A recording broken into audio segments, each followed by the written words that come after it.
Сәлеметсіздер ме оқушылар, видеоға лайк басып, коммент жазып, каналға тіркеліп кеттіңіздер, видеоны достарыңызбен бөлісіңіздер, достарыңыз да өздеріңіз де осы тақырыпты түсініп алуға тырысыңыздар. 211 беттегі 26-шы аттуудың екі тапсырмасын орындайтын боламыз.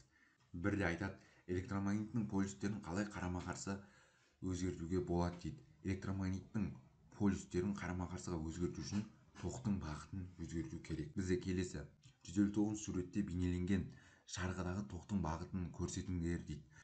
Енді қараңыздар, біз бұл жерде де оң қол ережесін пайдаланамыз, бірақ бұл жердегі бас бармақ уже бізде магнит өрісінің бағытын көрсетеді. Міне, мынау бізде магнит өрісінің бағыты. Енді қараңыздар, бізде магнит өрісінің бағыты жоғары қарай орналасып тұр.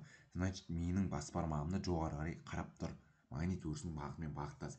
Ал енді мынау оң қолым болғандықтан менің, қараңыздар, қалған менің бармақтарым былай орналасады ғой.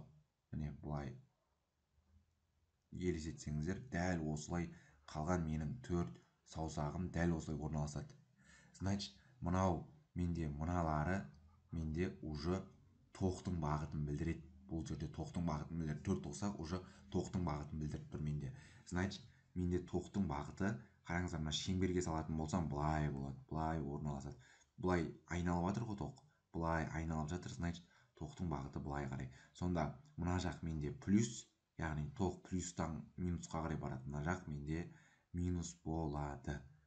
Значит, тоқ мына жақтан былай. Үйсіп тоқтың бағытын салып қоясыздар. Осымен есеп аяқталды. Егер видео сабақ ұнаса, каналға тіркел, лайк бас, все қоңыраушасын басып қой. Видео сабақ достарыңа тарат.